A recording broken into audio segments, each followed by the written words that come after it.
In my family, skipping beans was simply not something anyone ever considered. They were breakfast, lunch, dinner, the heart of every meal. And nobody complained.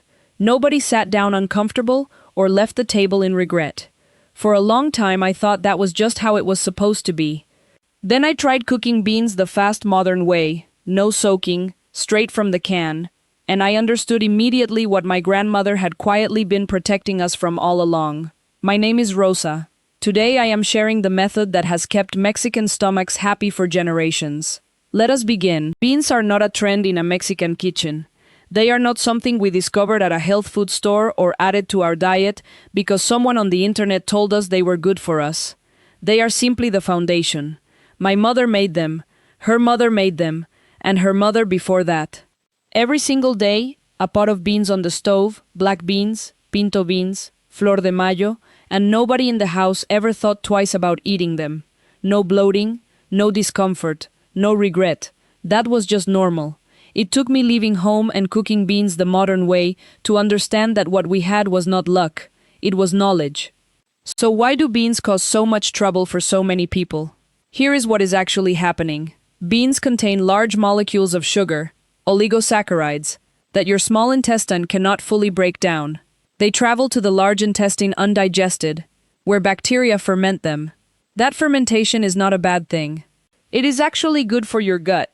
But the byproduct is gas, and while you may not be able to eliminate it completely, you can reduce it dramatically. My grandmother did not know that word, oligosaccharides, but she knew that if you rushed the beans would make you pay for it. Turns out, she was right. The difference between beans that hurt you and beans that do not almost always comes down to shortcuts. Canned liquid poured straight into the pot. No soaking, no rinsing, no time. And I understand. Life moves fast, and beans from a can feel like the reasonable solution. But the old-fashioned method asks something different from you. It asks for a little patience, and before I show you exactly what that method looks like, I want to make sure you remember why it is worth it. Because beans are not just a side dish, they deserve your full attention. Number 1. Beans are one of the most complete sources of plant-based protein you can put on your table. 1 cup gives you close to 15 grams. Number 2, they are packed with fiber, which keeps your digestion moving and your cholesterol in a healthy range. Number 3, they are rich in iron, magnesium, folate, and B vitamins, nutrients your body genuinely needs every day. Number 4, they are deeply satisfying. They keep you full for hours in a way that lettuce and light salad simply cannot. Number 5, they protect your heart. Studies continue to link regular bean consumption with reduced risk of cardiovascular disease. And number 6, and this one my grandmother would have appreciated most, they are affordable. Real, deep nutrition for very little money. That combination does not come along often. Now that you are sold on beans, here is where the old-fashioned method begins. The single most important step, the one my grandmother never skipped, not once, is the overnight soak. Take your dried beans and place them in a large pot or bowl. Cover them completely with cold water, at least 2 inches above the beans. Then leave them, 6 to 8 hours minimum. Overnight is better. While they sit, those indigestible sugars begin to release into the water. The water will change color. That is exactly what you want. In the morning, you drain every drop of that water away. You rinse the beans well under fresh running water, and you cook them in clean water, never in the soaking liquid. This single step removes a significant portion of what causes the discomfort. My grandmother did this every night before she went to sleep. She never thought of it as extra work. She thought of it as simply how you make beans. Once your beans are soaked and rinsed, the next step is equally important, and it is one the modern method almost always skips. You start your beans in cold or room temperature water, not boiling. Dropping soaked beans into boiling water shocks them. The skins tighten before the inside has a chance to cook through evenly, and that uneven texture makes them harder to digest. My mother was firm about this. Cold water, beans in together, then bring everything up to heat slowly. You will notice the difference in texture immediately, softer, more uniform, easier on the stomach. And as the water begins to warm, and you start to see the first bubbles forming at the surface, That is exactly the moment the real flavor of this method begins to reveal itself. This is where the Mexican method separates itself from everything else. Not in the soaking, though that matters. Not in the water temperature, though that matters too. The real secret, the thing my grandmother added to every single pot without exception, is epazote. If you have never heard of it, that is exactly the problem. Epazote is an herb that grows wild across Mexico, with a sharp, earthy smell that is difficult to describe until you have cooked with it. It tastes a little like oregano, a little like something older and more wild, but what it does inside the pot is what matters most. Epazote contains natural compounds that help break down the sugars in beans, the same sugars that cause the fermentation, the gas, the discomfort. My grandmother did not know the chemistry. She just knew that beans cooked with epazote never caused problems. A few fresh sprigs added directly to the pot while the beans cook. That is all it takes. You can find it fresh in Mexican markets, or dried if fresh is not available. Do not skip it. This is the herb that makes the Mexican method what it is. Along with the epazote, you add your aromatics, and here the method is specific. A full onion, cut in half, placed directly into the pot. Not chopped, not diced. Whole halves. 2 or 3 garlic cloves, left unpeeled if you like, or peeled but kept whole. The idea is slow, gentle flavor. Aromatics that perfume the water and support digestion without breaking down into sharp, aggressive pieces that can irritate the stomach.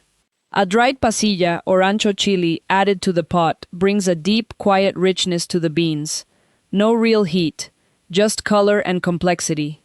My tia always added one. She said it made the beans taste like they had been cooking for days. She was not wrong. Now the rule that my mother delivered with complete seriousness, every single time. Do not add salt at the beginning. This is not a suggestion. In Mexican home cooking, this is law. Salt added too early causes the outer skin of the bean to tighten and harden. The bean stops absorbing water evenly. The texture suffers, the cooking time extends, and the bean becomes harder for your body to process. You wait. You cook your beans low and slow. A gentle simmer, not a rolling boil, for 1 hour, sometimes closer to 90 minutes depending on the bean and how long they soaked. Watch for the moment when the skin begins to look just slightly wrinkled, when a bean pressed between 2 fingers gives way completely without resistance. That is when you add your salt. A generous pinch, tasted and adjusted.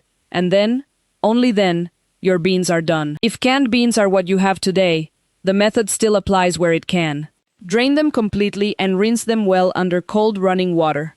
Discard every drop of the liquid in the can. Heat them in fresh water with epazote, a halved onion, and a garlic clove, and let them simmer together for at least 20 minutes.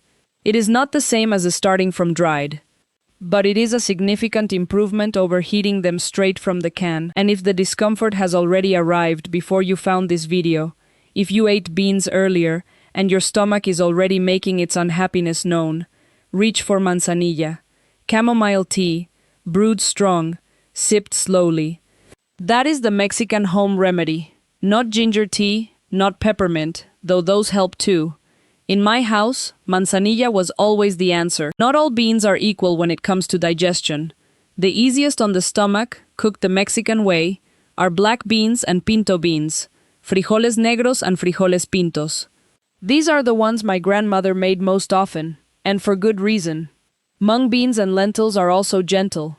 If you are just beginning to bring beans back into your life, start there. Chickpeas and kidney beans are the ones that require the most patience, the longest soak, the most careful slow cooking. Respect the process with those, and they will be fine. I want to close with something that has nothing to do with digestion. Every woman in my family who stood over a pot of beans knew something that did not come from a cookbook or a video. It came from watching, and from being watched. From understanding that food prepared with patience and attention does something to the body that fast food simply cannot. My grandmother fed a family of 8 on beans and tortillas and never once had anyone leave the table feeling anything but full and well. That knowledge lives in this method, in the soaking, the rinsing, the cold water start, the epazote, the whole onion, the salt added last. If no one has passed this down to you before today, consider this your inheritance. Now you know. And your stomach will thank you. If you want more recipes that honor this kind of cooking, check out my playlist for simple, nourishing meals made the way they were always meant to be made. Subscribe and hit the bell so you never miss one. I am so glad you are here. I will see you in the next one.